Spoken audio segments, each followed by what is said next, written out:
எனவேதான் வேதம் தெளிவாய் சொல்லுகிறது, அவனுக்கு விரோதமாய். உன்னை வளர விடக்கூடாதுன்னு நினைச்சான் பாத்தியா, அவனுக்கு விரோதமாய். நீ எழும்ப கூடாதுன்னு நினைச்சான் பாத்தியா, அவனுக்கு விரோதமாய். நீ வாழ்க்கையில அடுத்த ஸ்டெப் எடுத்து வைக்க கூடாதுன்னு நினைச்சான் பாத்தியா, அவனுக்கு விரோதமாய். ஆவியானவர் நம்புறவங்க நல்ல கைகளை தட்டி அபிஷேகம் பெற்றவங்க அந்நிய பாஷைகளை. சத்துருவை தோல்வியை பார்க்க வைப்பதும் நம்மை ஜெயத்தை பார்க்க வைப்பதும் நம் தேவனுக்கு பிரியமாய் இருக்கிறது. ஆமென். வாழ்க்கையில இப்படிப்பட்ட பெருவெள்ளம் மோதி அடிக்கிறதுனால வளர முடியல, பெருக முடியல, முன்னேற முடியல, புறப்பட்டு போக முடியல, அடுத்த ஸ்டெப் எடுத்து வைக்க முடியல.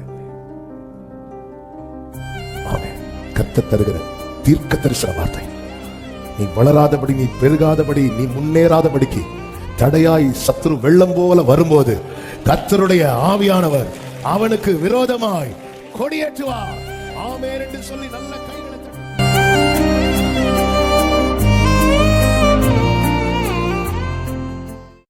ஆமென், ஆமென். அப்படியே உட்கார்ந்து கொள்வோம். ஏசாயா தீர்க்க தரிசன புஸ்தகம் 59வது அதிகாரம்.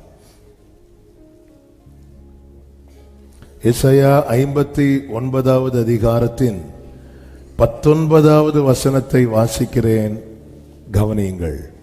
ஏசாயா 59:19.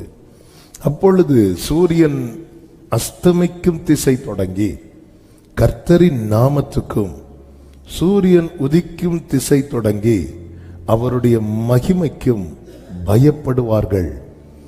வெள்ளம் போல் சத்துரு வரும்போது கர்த்தருடைய ஆவியானவர் அவனுக்கு விரோதமாய் கொடியேற்றுவார். கைகளை உயர்த்தி ஆமென். வெள்ளம் போல் சத்துரு வரும்போது கர்த்தருடைய ஆவியானவர் அவனுக்கு விரோதமாய் கொடியேற்றுவார். கர்த்தருடைய ஆவி எங்கே உண்டோ அங்கே விடுதலை உண்டு. ஹல்லேலூயா. வெள்ளம் போல வருகிற சத்துரு யார் என்று எரேமியா 46:7-8 வசனங்களிலே சொல்லப்பட்டிருக்கிறது. பிரவாகம் போல் புரண்டு வருகிற இவன் யார்? அலைகள் மோதி அடிக்கிற நதிகள் போல் எழும்பி வருகிற இவன் யார்? எகிப்தியனே பிரவாகத்தை போல் புரண்டு வருகிறான். எகிப்தியனே பிரவாகத்தை போல புரண்டு வருகிறான். எகிப்தியன் யாருன்னு நமக்கு நன்றாய் தெரியும். அவனுடைய எண்ணம் என்ன, அவனுடைய தந்திரம் என்ன, அவன் போடுகிற திட்டம் என்ன? யாத்திராகமம் 1வது அதிகாரம் 10வது வசனத்திலே சொல்லப்பட்டிருக்கிறது. அவர்கள் பெருகாதபடிக்கும், ஒரு யுத்தம் உண்டானால் அவர்களும் நம்முடைய பகைஞரோட கூடி நமக்கு விரோதமாய் யுத்தம் பண்ணி தேசத்தை விட்டு புறப்பட்டு போகாதபடிக்கும் அவர்களை குறித்து ஒரு உபாயம் பண்ண வேண்டும் என்றான். வெள்ளம் போல வருகிற சத்ரு, ஏன் சத்ரு வெள்ளம் போல வருகிறான் தெரியுமா? பெருகக்கூடாது, வளரக்கூடாது, இவன் ஆசீர்வாதமா இருக்கக்கூடாது.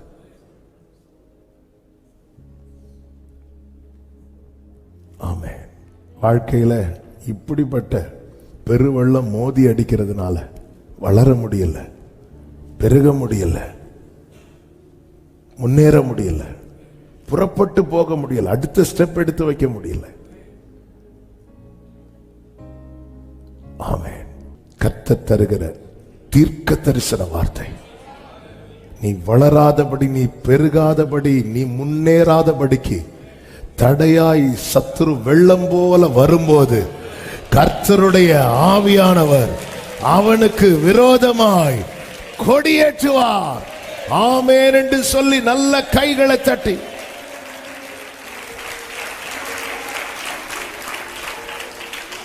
வெள்ளம் போல வருகிறவன் சத்துரு. எகிப்தியனே பிரவாகத்தை போல் புரண்டு வருகிறான் என்று வேதம் சொல்லுகிறது. ஒரு புறம் சத்துரு வெள்ளம் போல புரண்டு வரும்போது, மறுபுறத்தில் சங்கீதம் 60:4 சொல்லப்பட்டிருக்கிறது, சத்தியத்தின் நிமித்தம் ஏற்றும்படியாக உமக்கு பயந்து நடக்கிறவர்களுக்கு ஒரு கொடியை கொடுத்தீர். அத இப்ப இந்த 2 வசனத்தையும் நீங்க பார்க்கணும். இப்போ ஒரு புறம் ஜெயிக்கிற கூட்டத்தை நான் இங்க பார்த்துட்டு இருக்கிறேன். இது ஒரு மாதிரி அப்படிலாம் இருக்கக்கூடாது. ஆமே. ஒரு புறம் சத்துரு தண்ணி போட்டு கவுந்து இருக்க கூடாது. ஒரு புறம் சத்துரு வெள்ளம் போல வரும்போது இன்னொரு புறத்துல அவர் கொடி கொடுக்கிறார்.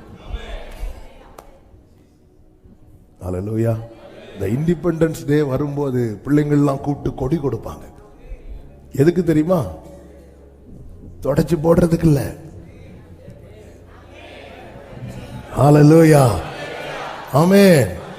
சத்துரு வரும்போது எனக்கு என்ன கொடுக்கப்படுது தெரியுமா? கொடி கொடுக்கப்படுகிறது. உமக்கு பயந்து நடக்கிறவர்களுக்கு. எதுக்கு தெரியுமா? ஏற்றும்படியாக. அதை மூடிட்டு படுத்து தூங்குறதுக்கு இல்ல. அந்த கொடி கொஞ்சம் கொடி பெருசா இருந்தா இந்த குளிருக்கு அப்படி இல்ல, ஏற்றும்படியாக. ஒரு புறம் சத்துரு வெள்ளம் போல புறப்பட்டு வர்றா, இன்னொரு புறம் ஆண்டவரே நாங்க சத்துரு வந்தா என்ன ஆகுமோ அப்படின்னு யோசிக்கும் போது கொடியபடி பக்கத்துல பார்த்து சொல்லுங்க, கொடியபடி.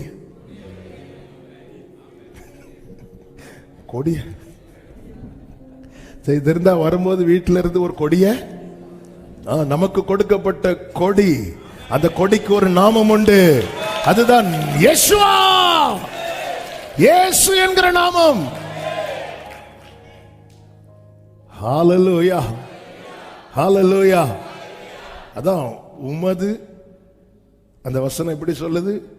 சூரியன் அஸ்தமிக்கும் திசை தொடங்கி கர்த்தரின் நாமத்திற்கும், சூரியன் உதிக்கும் திசை தொடங்கி அவருடைய மகிமைக்கும் பயப்படுவார்கள்.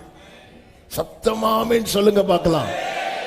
அப்போ இங்கே அவருடைய நாமத்திற்கும் அவருடைய மகிமைக்கும் பயப்படுவார்கள் என்று சொல்லும் போது அங்கே கர்த்தருடைய ஆவியானவர் என்ன நமக்கு சொல்லிக் கொடுக்கிறார் என்றால், நீ கர்த்தருடைய நாமத்தை சத்துரு வரும்போது நீ உயர்த்தும் போது அங்கே கர்த்தருடைய மகிமை வெளியரங்கமாகும். ஹalleluya. வெள்ளம் போல சத்துரு வரும்போது ஆவியானவர் அவனுக்கு விரோதமாய் கொடியை ஏற்றுவார். ஆண்டவருடைய செயல்கள் ரொம்ப ஆச்சரியமானது, அதிசயமானது, பிரம்மாண்டமானது, பிரமிப்பானது. இதை மெடிடேட் பண்ண உள்ளம் அப்படியே ஒரு புறம் அன்புல நிறையுது, இன்னொரு புறம் அக்கினியா எரியுது. அந்த அக்கினி அந்த ஆண்டவர் நம்ம மேல் பாராட்டுகிற, அதாவது ஆண்டவருடைய செயல் என்ன தெரியுமா? சத்துருவை வரவிடாம பண்றாரு தெரியுமா? அது நம்ம சேஃப் ஆக்குறதுக்கு, நம்மளை சேஃப் ஆக்கிட்டு வர வைப்பார். ஆமே. அவங்க லைஃப்ல எல்லைக்குள்ள சத்துரு வந்துட்டான்னா புரிஞ்சுக்கோங்க, நீங்க சேஃபா வச்சிட்டு தான். இஸ்ரவேல் ஜனங்களை எகிப்திலிருந்து புறப்பட வைத்து மேகத்துக்கு கீழே கொண்டு செட்டில் பண்ணிட்டு சேஃப் ஆக்கிட்டு பார்வோனை யார் தட்டுறா தெரியுமா? கர்த்தர். கிளம்பு கிளம்பு. சத்துருவை வரவட்டாதிருப்பது நம்முடைய பாதுகாப்பை பலப்படுத்த, சத்துருவை வரவிடுவது நம்மை ஜெயிக்க வைக்க.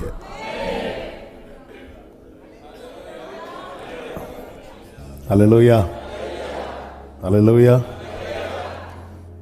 இப்படி அவன் எல்லைக்குள்ள வந்துட்டான், அப்போ நான் ஜெயிக்க போறேன்னு அர்த்தம். அல்லேலூயா. யோபு பாருங்க, யோபு ஃபர்ஸ்ட் சோதனை, சத்துருவை உள்ளே விடல. முதல்ல அவனே சொல்றான், நீர் அவனையும் அவன் வீட்டையும் அவனுக்கு உண்டான எல்லாவற்றையும் சுற்றி வேலி அடைக்கவில்லையோ, அவன் கைகளின் கிரியையை ஆசீர்வதித்தீர், அவனுடைய சம்பத்து தேசத்தில் பெருகிட்டு. ஆண்டவர் போடுற ஒரு வேலையை கூட சத்துருவுக்கு பிரிக்க முடியல. இதுல அவன் அவருக்கு நேர எதிரானவன் தன்னை காட்டிக்கிட்டு இருக்கலாம். நம்மளும் அப்படி பார்த்துட்டு இருக்கிறோம். தூதர்கள் இருக்கிறாங்கல்ல, அதுல ஒருத்தன் அதுலயும் விழுந்தவன். அவர் போட்ட வேலையை கூட நம்ம போடுற வேலையெல்லாம் காலி ஆயிரும். நான் ஒரு வேலி போட்டாருன்னா அதை கூட அவனால தொட முடியாது. அவ்வளோ பெரிய தேவன் எனக்காக கொடி ஏற்றுகிறார் என்றால், இப்போ சாத்தான உள்ள விடுறார். உள்ள விடும் போதே சேஃபா, அவன் ஜீவனை கை வச்சிடாத, அவன் பிராணனை தொட்டுறாத. தொட்ட முடியலங்க, எல்லாத்தையும் கை அவர் சேஃப் பண்றார். அவனை பாதுகாப்பு, அவரை ஓகே. யோபுவின் தீபம் அணையாதிருக்க என்ன செய்யணுமோ அதை செஞ்சுட்டு வா, உள்ளவா, களத்துக்கு உள்ளவா. 1வது அதிகாரத்துல சாத்தான் நின்றான், 2வது அதிகாரத்துல சாத்தான் நின்றான், 42வது அதிகாரத்துல கர்த்தரும் யோபுவும் நிக்கிறாங்க. சாத்தான காணல. உன்னோடு போராடினவர்களை நீ தேடியும் காணாதிருப்பாய். ஹல்லேலூயா. ஏசாயா 14:25 அதுதானே சொல்லப்பட்டிருக்கிறது. அசீரியனை என் தேசத்திலே முறித்து என் மலைகளின் மேல் அவனை மிதித்து போடுவேன். என் தேசத்திலே. அப்போ கொண்டு வரார் உள்ள, என் மலைகளின் மேல் உள்ள கொண்டு வரார். அப்பொழுது அவனுடைய நுகம் அவர்கள் மேலிருந்து விலகி அவனுடைய சுமை அவர்கள் தோளிலிருந்து நீக்கும். ஆமென்.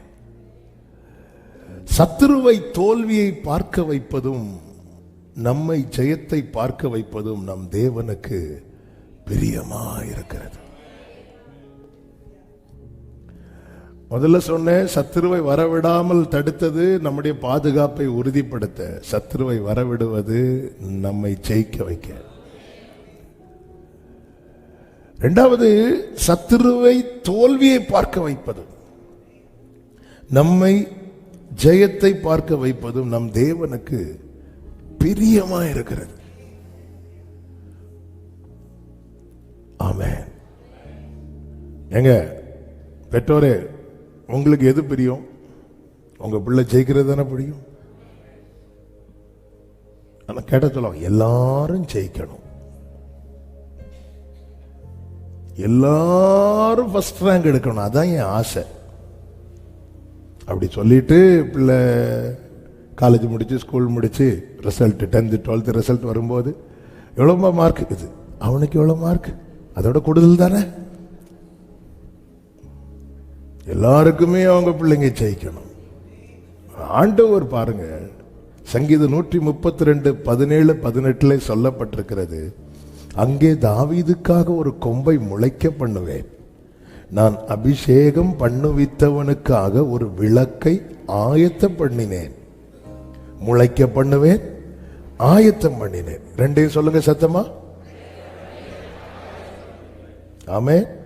முளைக்க பண்ணுகிறார், ஆயத்தம் பண்ணுகிறார். ஹல்லேலூயா. முளைக்க பண்றதுன்னா அதுவரை இல்ல, ஆயத்தம் பண்றாருன்னா இருக்கு, ரெடி பண்றார், ப்ரிப்பேர் பண்றார். என் ஆண்டவர் 2 காரியத்தை அவருடையவர்களுக்காக செய்வார்.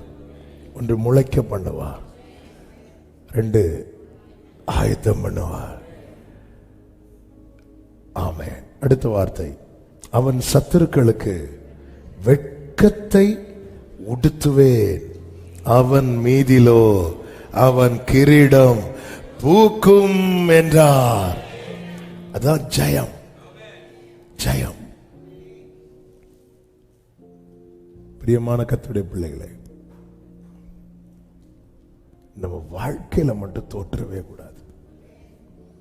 அதனாலதான் ஆண்டவர் சொல்ல, நீதிமான் விழுந்ததும் அவனை விடல் ஆண்டவர், ஏன்னா அவனை நீதிமான் ஆக்கினவர் அவர் அல்லவா. அதனாலதான் கர்த்தர் சொல்லுகிற, நீதிமான் 7 தரம் விழுந்தாலும் அவன் எழும்புவான். நீதிமான் 7 தரம் எழும்பினாலும் அவன் விழுவான் என்று எழுதப்படவில்லை. பைபிள் எப்பவுமே நம்முடைய நம்பிக்கையை எடுக்காது, பைபிள் இல்லாத நம்பிக்கையை நமக்கு கொடுக்கும். ஆமென்.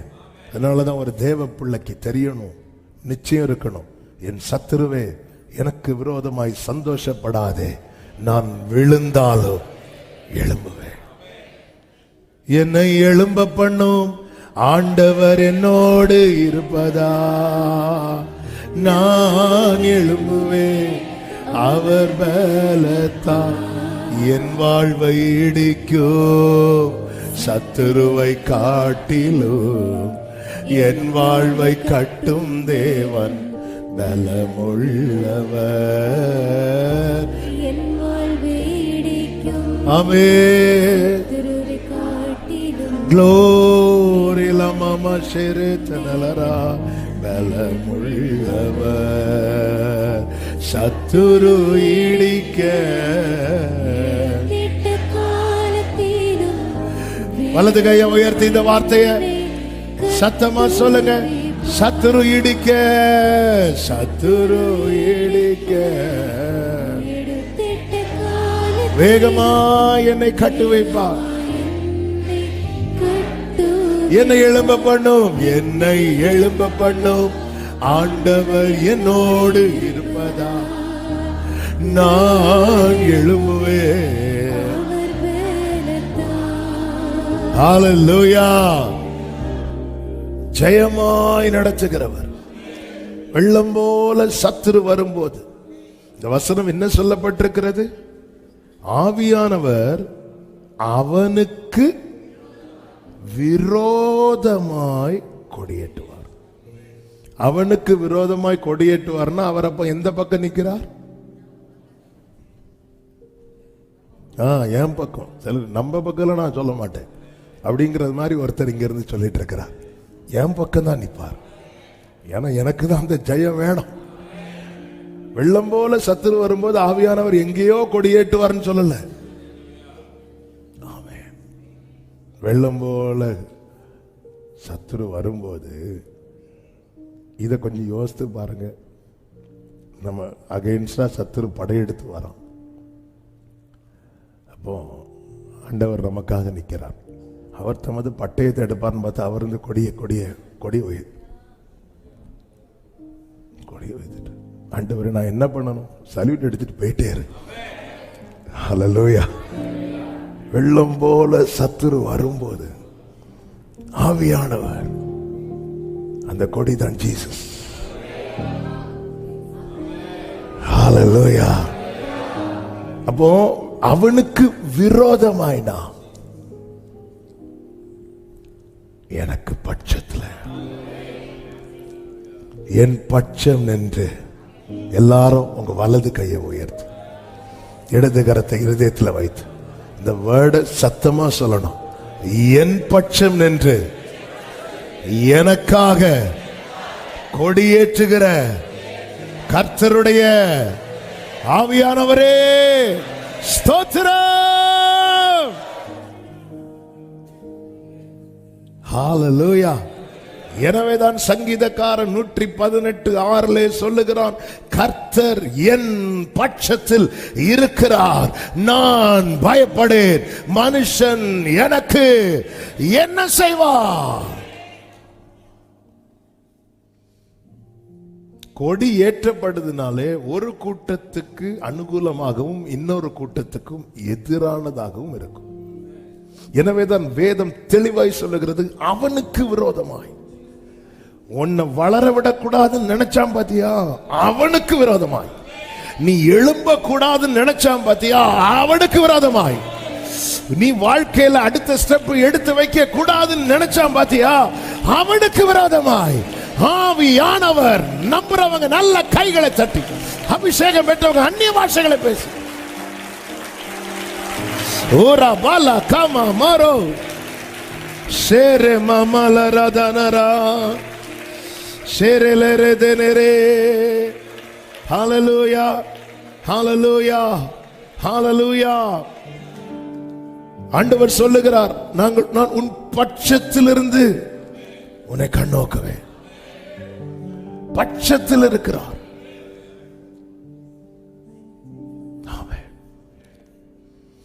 அவனுக்கு விரோதமாய் கொடியேற்றுகிறார். ஆமென். சில வார்த்தைகள் ஆண்டவரை பத்தி சில காரியத்தில் சொல்லும் போதே அவ்வளோ பேலன். அதை அடிக்கடி சில வார்த்தையை ரிப்பீட் பண்ணிட்டே இருப்பேன். அதுல ஒன்றுதான், என் ஆண்டவருக்கு தோற்க தெரியாது. ஆமென். என் ஆண்டவருக்கு தோற்க தெரியாது.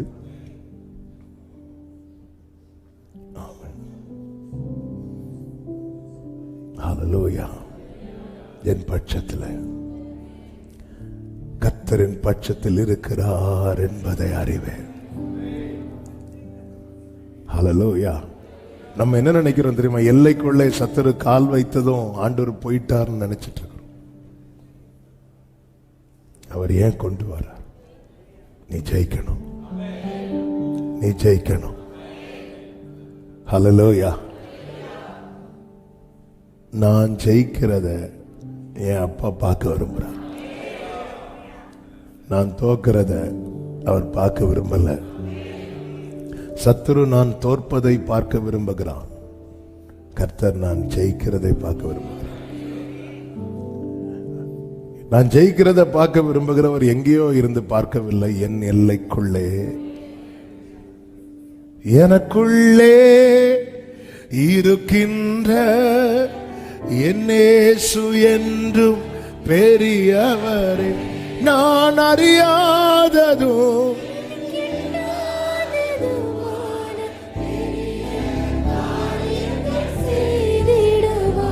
சகரியா 9:8 கர்த்தர் சொல்லுகிறார், சேனையானது புறப்படும் போதும் திரும்பி வரும்போதும் என் ஆலயம் காக்கப்படும்படி அதை சுற்றிலும் பாளையம் போடுவேன்.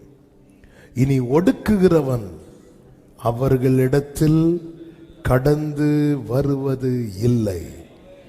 அதை என் கண்களினாலே பார்த்து கொண்டிருக்கிறேன்.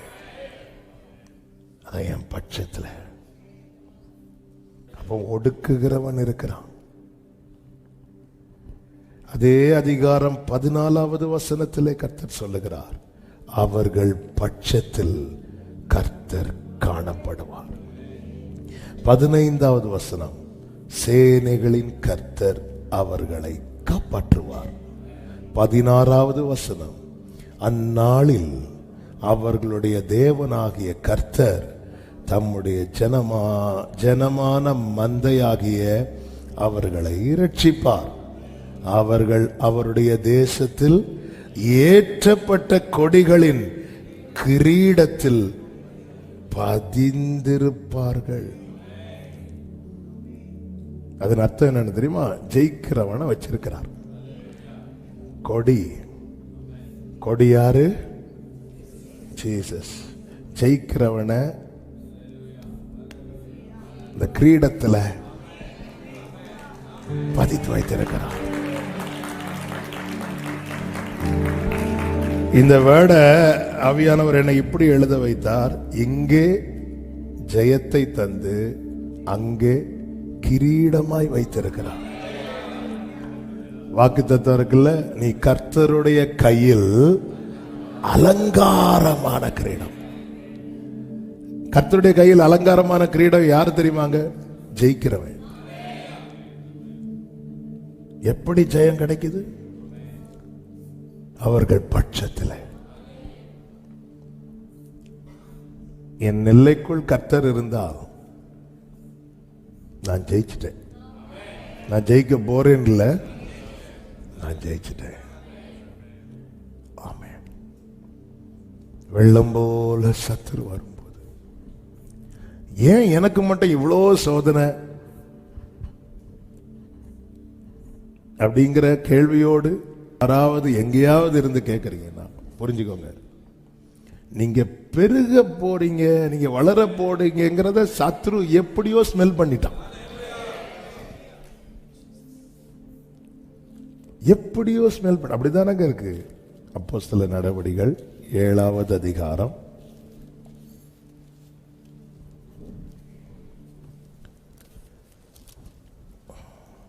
17வது வசனத்தை பாருங்கள்.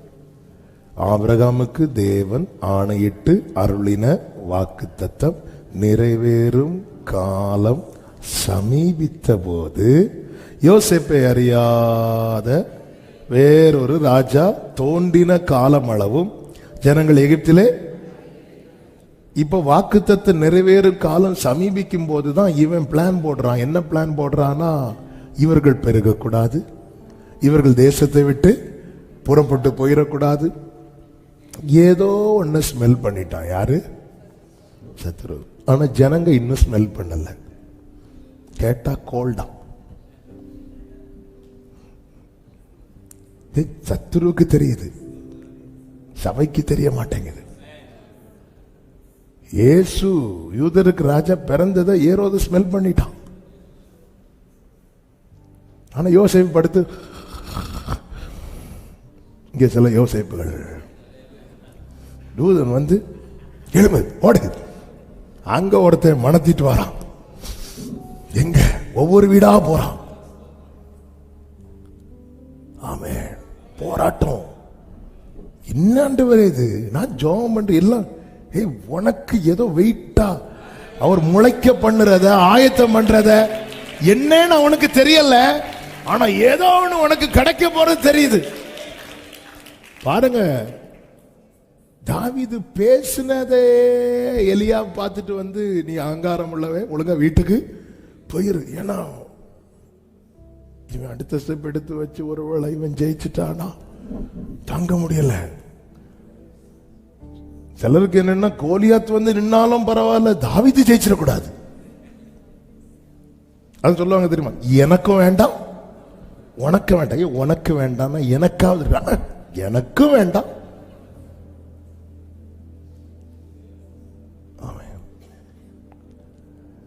நீ பாஸ் ஆயிட்டேன்னா நானும் பாஸ் ஆகணும், நான் பாஸ் ஆயிட்டேன்னா நீ ஃபெயில் ஆகணும். சில நம்முடைய லாஜிக் வந்து எனக்கு வேண்டாம் உனக்கு வேண்டாம். ஏதோ 40வது வயசுல மோசேக்கு எண்ணம் உண்டாயிட்டு இருக்கு. பார்வோன் மோசேயை கொலை செய்ய பார்த்தான். பைபிள்ல இருக்கு, கொலை செய்ய வகை தேடினான். பார்வோன்ட்ட போய் சொன்னாரா மோசே, பார்வோனே வாழ்க, இப்படி என் கையால தான் உங்களுக்கு எப்படி சொன்னாரா? இல்ல, மோசேக்கு எண்ணம் உண்டாயிட்டு போராடுறான். சில நேரத்தில் நமக்கே தோணும், ஏன் வேற யாருமே இல்லையா, நான் தான் கிடைச்சேனா? எஸ், அவருக்கு நீ தான் கிடைச்ச. அது அவனுக்கு தாங்க முடியல. ஏன்னா அவன் வந்து ஒன்னு லிஸ்ட்லயே வைக்கல.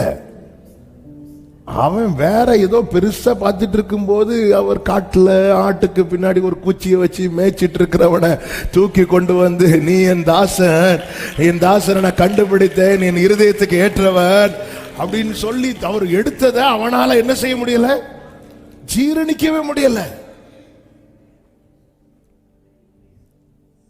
ஆமென். ஜெயமாய் நடத்துவார், ஜெயிக்க வைப்பார். இங்கே ஜெயிக்கிறவங்க அங்கே கிரீடமாயிருப்பார்கள். ஹல்லேலூயா.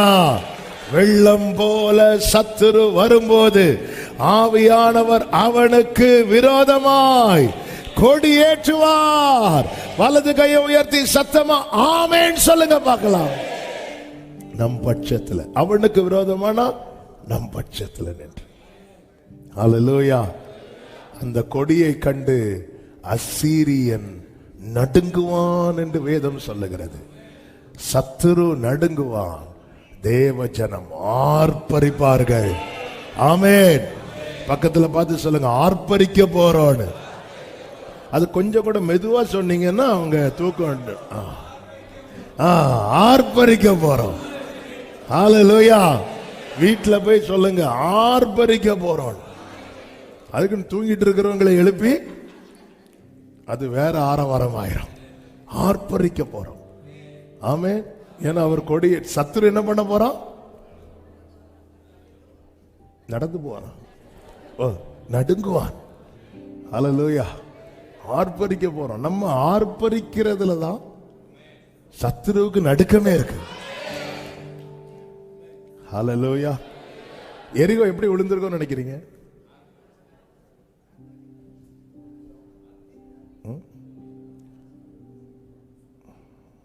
சும்மா சொல்லுங்க. ஆர்ப்பரிச்சா எப்படி விழும்? நீங்க போய் ஆர்ப்பரிங்க, ஏதாவது ஒரு ஒத்த செங்கல் வர விழாது. உளுமா விழாதா? எரிகோவுக்குள்ள அப்படிப்பட்ட. அப்போ அதை தகர்க்கிறதுக்கு கர்த்தர் ரெடியா இருக்கிறார். நீ ஆர்ப்பரிக்கிறது வரை வெயிட் பண்ணிட்டு இருக்கிறார். என் துதியும் அவர் செயலும் ஒருமித்து நடக்கும். என் துதியும் அவர் செயலும் ஒருமித்து நடக்கும் போது எரிகோ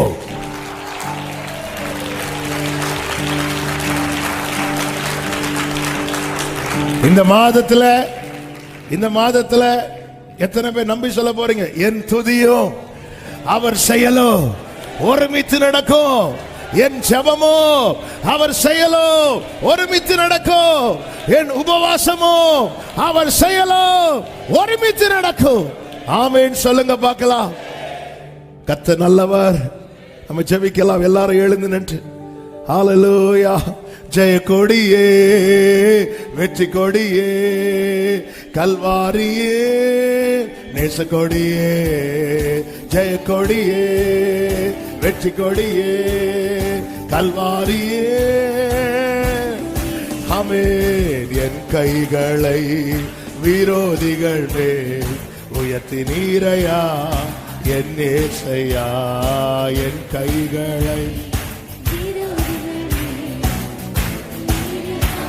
எல்லாம் நல்ல கையை தட்டி என் சத்துருக்கள் எல்லாம் சங்காரமாக்கி என் எல்லைகள் எல்லாம் ஜெய கொடியே. என் சத்துருக்கள் எல்லாம்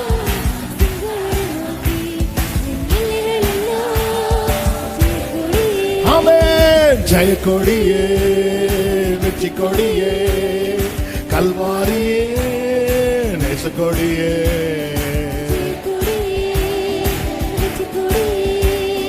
ஹல்லேலூயா. என் சத்துருக்கள் எல்லாம் சங்காரமாக்கி என் எல்லைகள் எல்லாம் ஜெய கொடியே.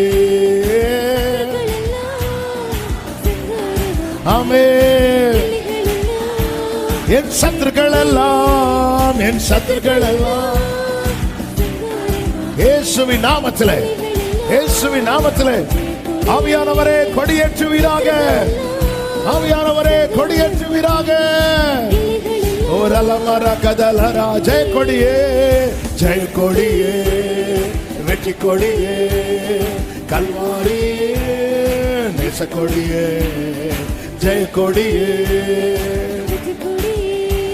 ஹல்லேலூயா. என் சத்துருக்கள் எல்லாம் சங்காரமாக்கி ஆமென். glory. ஹல்லேலூயா. என் சத்துருக்கள் எல்லாம் சங்காரமாக்கி ஜெய கொடியே. ஓ ரலவா கரவா சரவலரா. என் பட்சத்திலிருந்து கர்த்தர் எனக்காக கொடியேற்ற போகிறார். என் பட்சத்திலிருந்து கர்த்தர் எனக்காக கொடியேற்ற போகிறார்.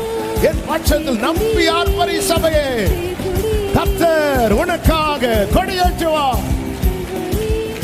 ஷலபகரமலபதரபா ஓரலமமகரா சந்தனலரே ரிவலவரா சந்தனலரே.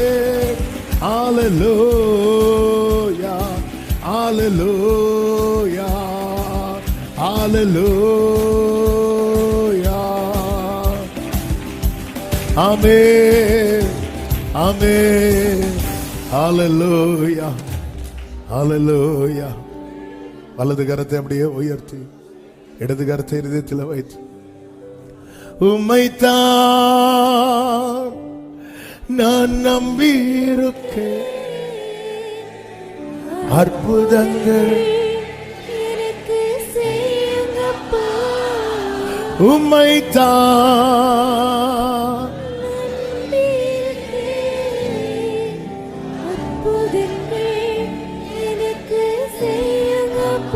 பரிசுத்த பிதாவே, நல்ல தகப்பனே, நன்றியோடு உம்மை துதிக்கிறோம், ஸ்தோத்திரிக்கிறோம்.